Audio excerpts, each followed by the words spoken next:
A primeira e pior causa dos erros que abundam em nossos dias é o orgulho espiritual. Esta é a porta principal pela qual o diabo entra no coração daqueles que são zelosos pelo avanço de Cristo. É a principal entrada de fumaça do abismo para escurecer a mente e enganar o julgamento.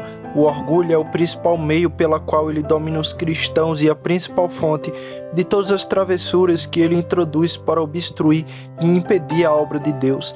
O orgulho espiritual é a principal fonte, ou pelo menos o principal suporte de todos os outros erros. Até que esta doença seja curada, os medicamentos são aplicados em vão para curar todas as outras doenças. É pelo orgulho espiritual que a mente se defende e se justifica em outros erros, e se defende contra a luz pela qual poderia ser corrigida e recuperada. O homem espiritualmente orgulhoso pensa que já está cheio de luz e sente que não precisa de instrução, por isso está pronto a ignorar a oferta dela. Por outro lado, a pessoa humilde é como uma criança que recebe instruções facilmente. Ele é cauteloso na avaliação de si mesmo, sensível ao risco de se desviar. Se lhe for sugerido que ele está se extraviando, ele estará mais pronto para verificar o assunto. Nada coloca um cristão tão fora do alcance do diabo quanto a humildade, e assim prepara a mente para a luz divina sem trevas. A humildade clareia os olhos para ver as coisas como elas realmente são. Salmo 25, verso 9 diz: Ele guia os humildes na justiça e ensina aos humildes o seu caminho. Se o orgulho espiritual for curado, outras coisas serão facilmente corrigidas. Nosso primeiro cuidado deveria ser corrigir o coração e tirar a trave de orgulho de nossos olhos, e então veremos claramente. Cristãos em crescimento, tenha cuidado.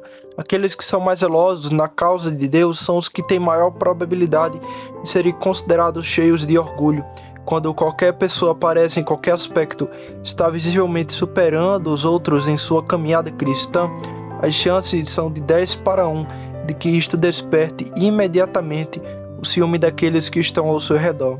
Eles suspeitarão, quer tenham bons motivos ou não tenham, que ele tem muito orgulho de sua bondade e que provavelmente não considere ninguém tão bom quanto ele, de modo que tudo o que ele diz e faz é observado com esse preconceito.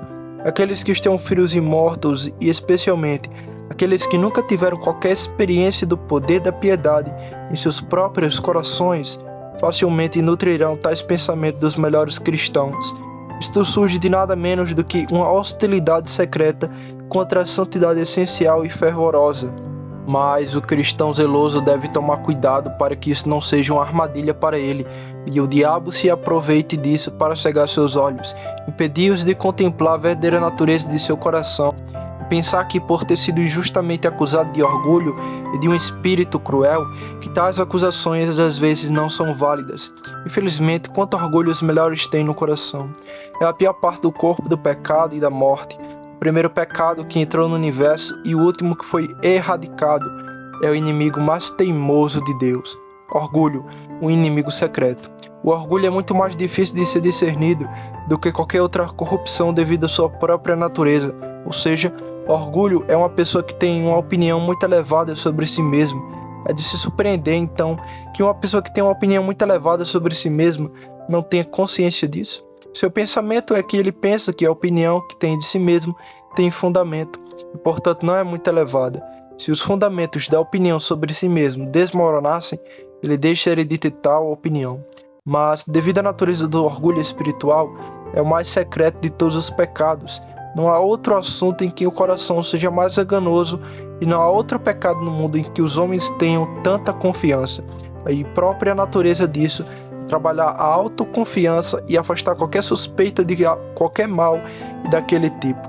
Não há pecado tão parecido com o do diabo quanto esse, por ser secreto e sutil e aparecer em muitas formas que são indetectadas e insuspeitas. O orgulho espiritual assume muitas formas, umas abaixo das outras. Envolve o coração como as camadas de uma cebola, quando você tira uma, a outra embaixo. Portanto, precisamos ter a maior vigilância imaginável sobre nossos corações com respeito a este assunto e clamar mais sinceramente ao grande enquadrinhador de corações por sua ajuda. Aquele que confia no seu próprio coração é um tolo, visto que o orgulho espiritual em sua própria natureza é tão secreto não pode ser tão bem discernido pela intuição imediata da própria coisa. É melhor identificada pelos seus frutos e efeitos, alguns dos quais mencionarei abaixo, juntamente com os frutos contrários da humildade cristã. O orgulho é o grande descobridor de falhas. O orgulho espiritual faz com que alguém fale dos pecados de outras pessoas, de sua inimizade contra Deus e seu povo, ou com riso, leviandade e um ar de desprezo, enquanto a pura humildade cristã dispõe ao calar-se sobre eles ou a falar deles com tristeza ou piedade. A pessoa espiritualmente orgulhosa mostra isso ao encontrar falhas nos outros santos, que eles têm pouca graça e quão frios e mortos são rápidos em discernir e perceber suas deficiências. O cristão eminentemente humilde tem tantas coisas para fazer em casa e vê tanto mal em si mesmo que não está apto a estar muito ocupado com outros corações. Ele reclama muito de si mesmo e de sua própria frieza e baixeza na graça. Ele é capaz de considerar os outros melhores do que ele mesmo, está pronto a esperar que quase todo mundo tenha maior amor e gratidão a Deus do que ele, e não suporta pensar que outros não deveriam produzir mais frutos para a honra de Deus do que ele. Alguns que têm orgulho espiritual misturado com grande aprendizado e alegria, falando sinceramente a outros sobre eles, provavelmente apelarão a outros cristãos para que o imitem e repreendam severamente por serem tão frios e sem vida.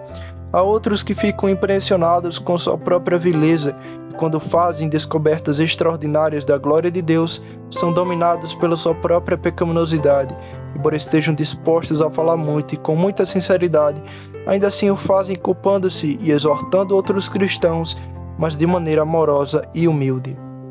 A pura humildade cristã faz com que a pessoa perceba tudo o que há de bom nos outros, aproveite ao máximo e diminua suas falhas.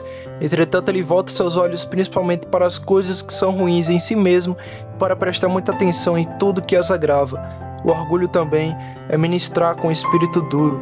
Tem sido a maneira das pessoas espiritualmente orgulhosas falarem de quase tudo que vem nos outros na linguagem mais dura e severa.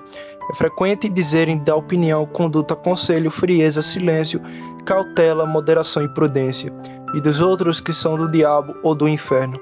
Eles normalmente usarão esse tipo de linguagem não apenas com os homens ímpios, mas com aqueles que são verdadeiros filhos de Deus e também com os ministros do Evangelho e outros que são seus superiores. Os cristãos que são apenas companheiros vermes deveriam pelo menos tratar uns aos outros com tanta humildade e gentileza como Cristo os trata. O orgulho também pode ser fingido. O orgulho espiritual muitas vezes faz com que as pessoas ajam de maneira diferente na aparência externa, tenham uma maneira diferente de falar, usem um tipo de dialeto diferente dos outros, ou sejam diferentes na voz, no semblante ou no comportamento. Mas aquele que é um cristão eminentemente humilde, embora seja firme em seu dever, por mais diferente que seja, seguindo sozinho o caminho do céu, embora todo o mundo o abandone, ainda assim ele não tem prazer em ser diferente por causa da diferença. Ele não tenta se preparar para ser visto e observado como alguém distinto, como alguém que deseja ser considerado melhor do que os outros, desprezando sua companhia ou conformidade com eles, mas pelo contrário, deseja tornar-se tudo para todos os homens, ceder aos outros e conformar-se com eles e agradá-los em tudo, exceto no pecado. O orgulho também se ofende facilmente. O orgulho espiritual presta muita atenção à oposição e às injúrias que são recebidas e tende a falar muitas vezes sobre elas e a prestar muita atenção ao seu agravamento, seja com a de amargura ou desprezo. A humildade cristã pura e sem mistura, por outro lado, faz com que a pessoa seja mais parecida com seu bendito Senhor quando injuriada, quieta sem abrir a boca, mas entregando-se em silêncio àquele que julga com justiça. Para o cristão humilde, quanto mais o mundo estiver contra ele, mais silencioso e quieto ele ficará, a menos que esteja no seu quarto de oração, e ele lá não ficará quieto. Orgulho também, presunção diante de Deus e do homem. Outro efeito do orgulho espiritual é uma certa ousadia autoconfiante diante de Deus e dos homens. Alguns, em seu grande regozijo diante de Deus, não prestaram atenção suficiente a essa regra do Salmo 2, verso 11. Adore o Senhor com reverência e regozije-se com tremor.